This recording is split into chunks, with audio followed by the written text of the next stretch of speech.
tuh masih percaya ada orang yang punya penglihatannya spesial, Ustaz. Jadi manusia-manusia mungkin kayak Kak Ria salah satunya bisa diliatin sesuatu yang Goib. yang goib gitu. Kalau itu Ustaz percaya nggak?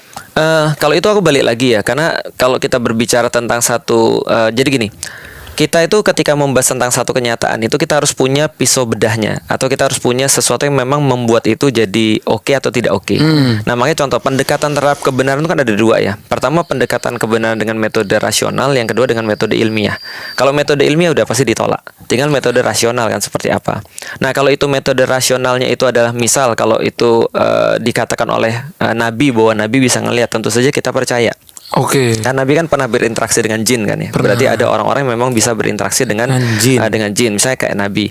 Walaupun di dalam Al-Quran sudah jelas-jelas sekali disampaikan bahwasanya Allah menciptakan jin dan manusia itu bukan untuk bekerja sama. Bahkan ketika Allah sampaikan ada yang bekerja sama nih dari antara golongan jin dan golongan manusia, dan itulah yang kemudian dikatakan sebagai tindakan yang salah di dalam Islam. Nah, artinya aku nggak bisa sekali lagi memverifikasi kalau itu Nabi, kan apapun yang datang dari Nabi pasti benar. Secara rasional kita sudah bisa buktikan itu. Kalau Nabi benar, maka apapun kata-katanya benar. Sama kayak kita merasionalkan gini, kalau kita itu sudah merasionalkan bahwa dokter itu adalah seseorang yang punya otoritas untuk bicara tentang medis, maka apapun yang menjadi kata-kata dia itu adalah rasional.